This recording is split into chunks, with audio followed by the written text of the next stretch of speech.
Madagascar a débuté timidement le CHAN 2025 par un nul vierge contre la Mauritanie 0 but partout avant de chuter face à la Tanzanie 1 but contre 2.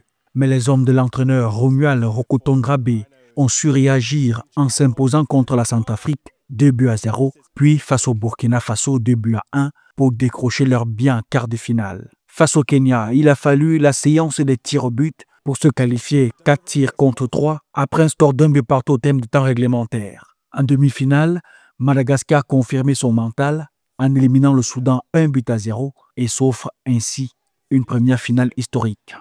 Je suis fier vraiment de mes joueurs. Ils ont beaucoup de tempérament et de caractère pour défendre nos couleurs. C'était difficile de jouer le match à 10, à 20 minutes de la fin. Donc presque à 50 minutes, on a joué à 10. Mais après, c'est nous-mêmes qui avons marqué le but. C'est le football. C'est pour ça qu'on aime le football. De son côté, le Maroc a assumé son statut de favori malgré quelques faux pas. Après une victoire inaugurale face à l'Angola 2 buts à 0, les Lions de l'Atlas ont connu une déconvenue contre le Kenya 0 but contre 1. Mais la machine s'est vite relancée avec des succès nets contre la Zambie 3 buts à 1 et contre la RD Congo sur le même score. En quart de finale, ils ont sorti la Tanzanie pays hôte avant de faire plier le Sénégal champion en titre au tir au but 5-3 au terme d'un nul d'1 but partout dans le temps réglementaire. Avec déjà 2 sacres, 2018 et 2020, le Maroc confirme sa régularité au sommet du football africain local.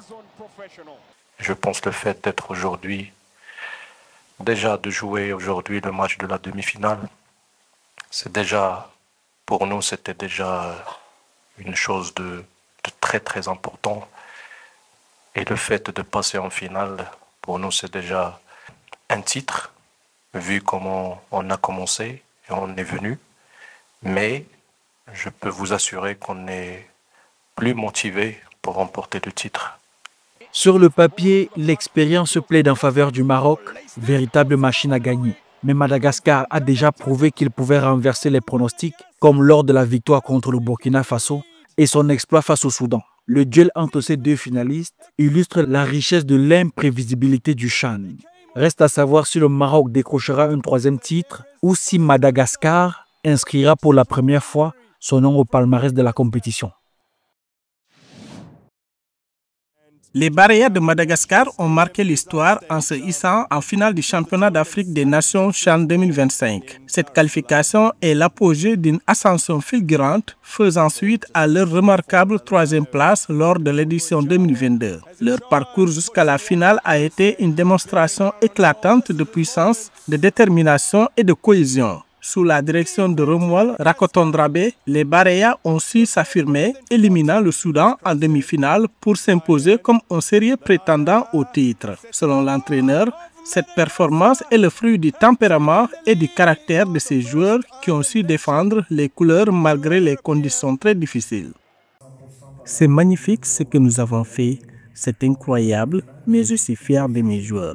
Ils ont beaucoup de tempérament et beaucoup de caractère pour défendre nos couleurs. C'était vraiment difficile de jouer un match à 10 contre le Soudan, mais après, c'est nous qui avons remporté la victoire. C'est le football. Bravo aux joueurs.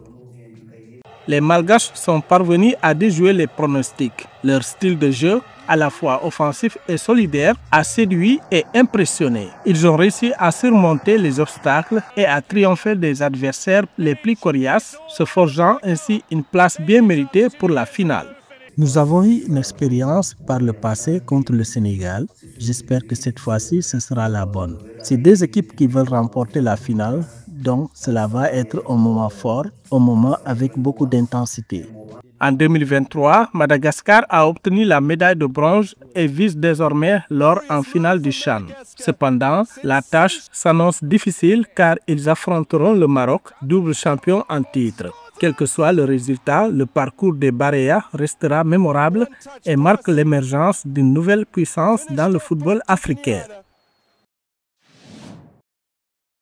Alors que le Soudan se prépare pour la CAN 2025, tous les regards se tournent vers James Kwesi Appiah, le technicien ghanéen nommé en 2023. Grâce à son sens stratégique, son leadership inspirant et son expérience continentale, Appiah a déjà commencé à transformer l'équipe soudanaise en une force compétitive, instaurant discipline, confiance et une identité offensive. À 65 ans, il mise sur sa riche carrière de joueur et d'entraîneur pour guider le Soudan vers une campagne ambitieuse et pleine d'espoir.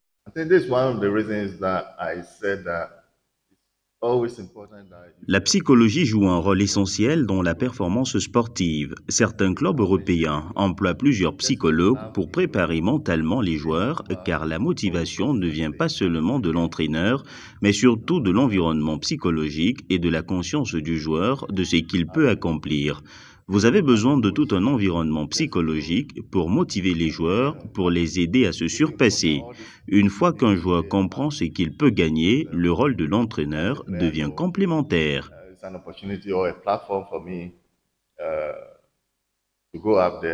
Ancien international ghanéen, Kwesi Appiah a gravé son nom dans l'histoire du football en remportant la CAN en tant que joueur en 1982. Sous la direction d'Appiah, le Soudan a connu une ascension remarquable. Il a conduit la sélection en demi-finale du CHAN 2025, un exploit unique dans l'histoire récente du football soudanais. Logé dans le groupe B des éliminatoires pour la Coupe du monde de football 2026, le Soudan est actuellement deuxième devant des équipes comme le Sénégal.